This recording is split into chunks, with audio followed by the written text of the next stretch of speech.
So our next phase of the panel is a short period of time, and we have about 10 minutes left for group discussion and Q&A. And I'm wondering if any of our panel members have questions or observations for each other.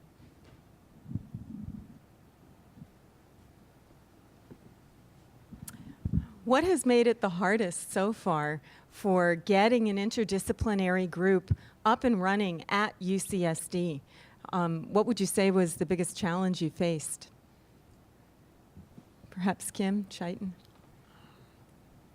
Are you ready to answer? I can think a little longer. Did my dean leave? No, I'm just kidding. I'm just kidding. I mean, my biggest challenge is that it's a bit of a foreign thing that somebody, for example, from School of Medicine would go and talk to somebody at SIO or social science or even engineering, and doing that without any financial support and a vision by an institution to support it is really challenging. So it's a one-man show where one is just kind of hammering at things and in many cases failing. So that's why I'm very excited that there is now this shift of, going from the traditional NIH, NSF, which is, we know how it gets kind of streamlined, to something more innovative. And I think this is an opportunity to launch that, and I'm really more hopeful than ever before. Okay. Yeah, I came here 12 years ago to try and sort of do what we finally were able to do. And a lot of it was, just thinking back, it was a couple of things. It was finding the right people that really worked together for the right reasons and really cared. And so just sort of sifting through and figuring people out in very different disciplines that you don't see every day took a while. The other thing was that just historically, on the campus, there's a lot of collaboration, especially in the area of environmental, between 1 and 2 and 3 investigators, but trying to really bridge between departments, going up and down the hill between scripts in chemistry. It seems a lot further than a mile sometimes, we've often commented, but it doesn't feel that way anymore. And I think there's just, what I'm excited by the change that has happened in the last year or so is just the amount of discussion amongst the sort of, the faculty have always talked, but there's actually more discussion amongst how to build bridges between our leaders. And I think that is very refreshing. And I hope that what follows from that is that being a director, I think that the campus, I sometimes was, just pushing to, why do you want to be a director of something this big? Because you have to give up a lot to do it. And so there has to be sort of an incentive to doing it. And so I'm hoping that's the direction that things are going, so other people will want to take the lead of these big, important things to do for the campus. But being a leader, you do give up a lot. So there has to be some, incentive to doing that. And I'm hoping we're moving in that direction. So, so I wanted to say I've been here now 17 years. And I'm a computer scientist. I actually used to work at IBM. I quit that job and came here because I was actually interested in doing collaborations with scientists and doing these interdisciplinary things.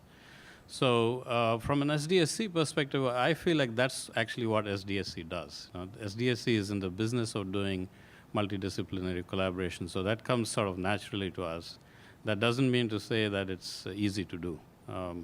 It's hard. A lot of times you have to get the language right, you got to get the motivations right. There are different people coming with different purposes to this collaboration, and so it's just a generic thing, but I think it's important.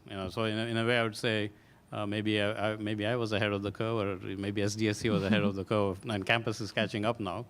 But actually, the other thing that's interesting that I find over the 17 years is we started off as SDSC was a supercomputer center that actually had a national focus. Most of our collaborations were with abroad, with folks at other universities. In fact, I did a project that had like 12 different universities, PIs from 12 different universities, and that was a big effort, and just choose up all your time. And actually now we are beginning to focus more on campus, which is very exciting because then we can work with people who are right here. David, did you have something to add? I wanted to echo what other people have been saying, but to get on to the idea of, learning to speak different languages in order to have successful collaborations. And I think a big part of that is interdisciplinary education, both at undergraduate and graduate levels. So I think I'm a CMBC graduate, and I think that definitely put me in a good position to be able to do these sorts of collaborations. And I think that sort of training is critical if we want people to be able to think across the disciplines. So I think that's an important component. Actually, I'd like to jump in and strongly second that idea. And at SDSU, we've used the term cross-training, right? So this is the notion that scientists are trained in informatics. So you have geoinformatics, bioinformatics, eco-informatics. You have informatics in all of these areas. I think there also needs to be more of what in computer science you might call applied computer science, but computer scientists working with applications. And I understand that the courses, it's hard to change the actual curriculum because they're already so full of required things, but maybe we can find projects at undergraduate level or graduate level, and increasingly CS department has projects in the master's level, so we are now finding more students coming through SDSC to do projects. So I think these kind of mechanisms that allow students to go across campus would be useful. Yeah. Tying into that, the new dean of the engineering school recently put out the challenge of, and I'm not in the engineering school, but I listened to this, put out the challenge of every engineering student studying here having a field experience, an intern experience. And that's something that we at UCSD can do with our undergraduates in a powerful way, because our undergrads are absolutely excellent, and our faculty to student ratios are not terrible. And the undergrads are really keen. So I was glad to see all 4 of the examples here have included undergraduate. And then the other area that we have that we can do creatively is exactly the kind of masters you've had. And being able to do master's degrees that combine different strengths. So I think we'll be seeing more and more of that, because that will be some of the fuel. And then masters that combine with the undergraduate, where a student can do a 3+2 or a 4+1, can be a wonderful way to launch students into this next century. Other questions? I was wondering if I could ask for some elaboration on a couple of comments that were made. For example, there was the point was made that it's important to be able to talk across campus, to engage people from other departments. And I'm wondering if you could envision venues that might, activities that we might be able to promote on campus that could foster that, lower that barrier, make it easy, build these collaborative opportunities. What might you suggest? And this is open. I'm asking this question not just of the panelists, but frankly, the whole audience might have some suggestions as well. There's a quick, and maybe it's an easy one, but we were talking earlier before the meeting started about, several years ago, SDSU used to run these things called CSSS, Computational Science Seminar Series. And it was actually engaging folks on campus who were into computational stuff. I think it might be a good time to start a DSSS, which is a Data Science Seminar Series. Certainly computational issues obviously involve the particular problem that you're looking at, but with data, it's even more so that you really have to understand the domain from which the data is coming. So it's, in a way, it's an even more collaborative effort that you need when you're talking about data science as opposed to, say, computational science. And I think it'd be great to have a forum where the scientists and us computer types, would be able to interact.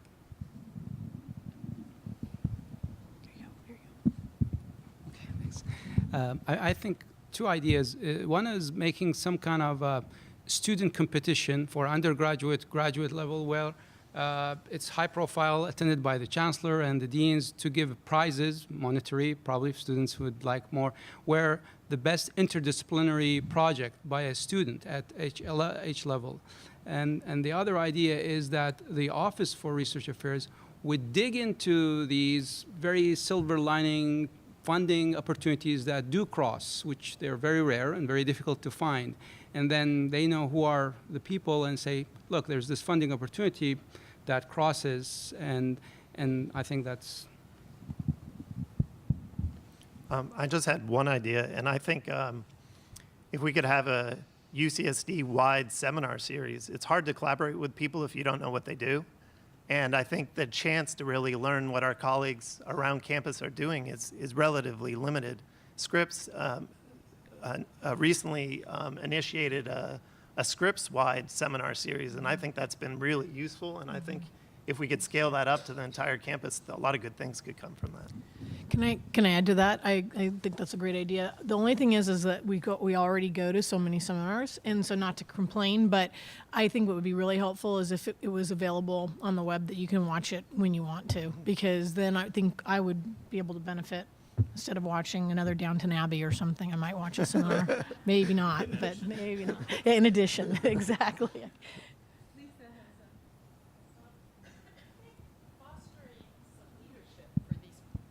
I think we need to work on ways to foster leadership for these programs and actually reward people who are willing to put their time into them, maybe with some months of salary or summer salary, or or to help fund their graduate students. But it's hugely time consuming, and often the rewards aren't there in the more traditional sense. So that would help.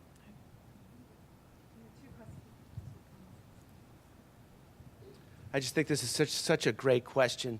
What's becoming so clear is that the technological prowess that we have, becoming more conscious of what's going on in the planet and ecosystems, crystal clear. And yet, Kim, as you say, as you continue doing this work, it's not going to be better measurements and so forth. That helps, of course, but linking that to action. So we're very strong as a campus globally, right, in doing this kind of work.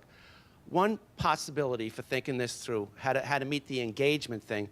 What about regional engagement? What about figuring out a couple of areas, for instance, water, where we, as the campus, lays down some trusted pathways to the right kinds of institutions regionally, like, for instance, the Regional Water Quality Control Board, that would have the need for the kinds of research that we're doing and make it easier to do that kind of engagement. That would bring us, I think, light years forward in getting access to the most amazing research frontier opportunities right here. And just because they're local doesn't mean it's global. So we've done some work up in the border region, regionalizing global climate change modeling, which suggests that dust vectors are going to become increasingly important. So there you go. So that's just a thought. I have two suggestions. One is just a small-scale grassroots kind of suggestion, and one is a bigger picture suggestion. Small scale, I could see how just a little bit of money to have a shared student, and the only rule is you have to have someone from another department. You can do whatever you want, get a student and talk someone else into working with that student to get just a small collaborative thing going, because it allows people to focus in on something practical that could turn into a proposal.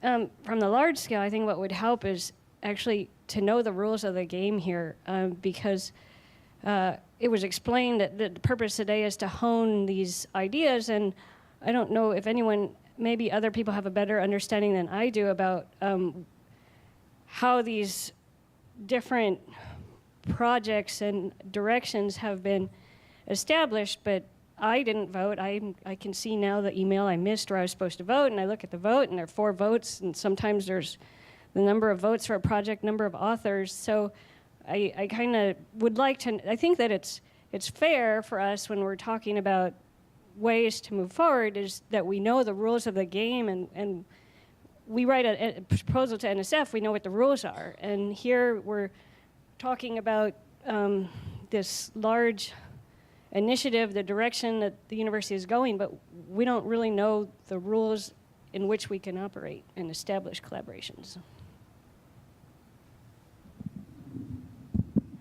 So I appreciate that comment. one example of how to think about it and how to structure thinking is co-authorship on a joint collaborative paper. In bioinformatics, the most important papers are the ones that have a biological discovery. So the bioinformatics always goes in the middle.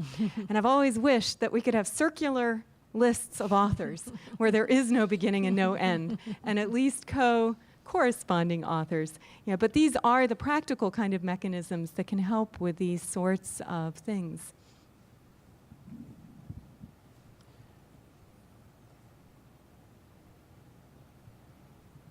Thanks. This has all been a really exciting discussion, and I'm sitting amongst some graduate students from Scripps and from political science, and I just wanted to make everyone here aware that from the graduate student level, there's been a great initiative in the past year to start an interdisciplinary group that kind of rides on the coattails of the SIO IGERT program and the Critical Ecologies Research Forum that was on Upper Campus.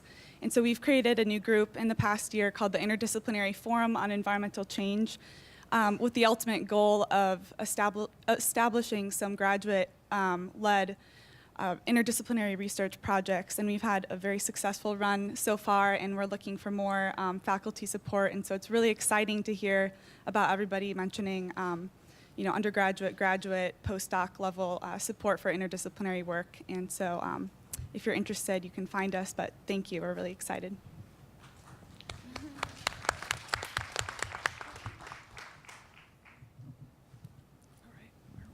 All right, that concludes this panel. We started 5 minutes late and we've ended 5 minutes late. Thank you.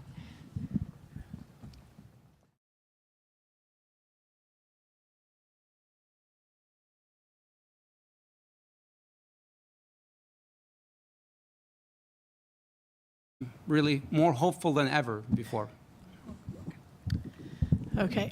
Yeah, I came here 12 years ago to try and sort of do what we finally were able to do. And a lot of it was just thinking back. It was a couple of things. It was finding the right people that really worked together for the right reasons and really cared. And so just sort of sifting through and figuring people out in very different disciplines that you don't see every day took a while. The other thing was that just historically, on the campus, there's a lot of collaboration, especially in the area of environmental, between 1 and 2 and 3 investigators, but trying to really bridge between departments, going up and down the hill between Scripps in chemistry. It seems a lot further than a mile sometimes, we've often commented, but it doesn't feel that way anymore. And I think there's just, what I'm excited by the change that has happened in the last year or so is just the amount of Even engineering and doing that without any financial support and a vision by an institution to support it is really challenging. So it's a one-man show where one is just kind of hammering at things and in many cases failing. So that's why I'm very excited that there is now this shift of, going from the traditional NIH, NSF, which is, we know how it gets kind of streamlined, to something more innovative. And I think this is an opportunity to launch that, and I'm running at UCSD. What would you say was the biggest challenge you faced? Perhaps Kim, Chaitan? Are you ready to answer it? I can think a little longer. Did my dean leave? No, I'm just kidding. my biggest challenge is that it's a bit of a foreign thing that somebody, for example, from School of Medicine would go and talk to somebody at SIO or social science or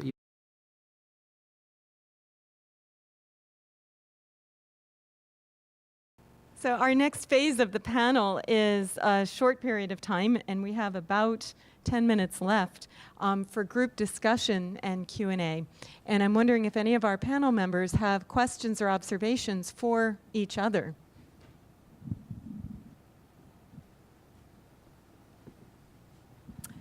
What has made it the hardest so far for getting an interdisciplinary group up and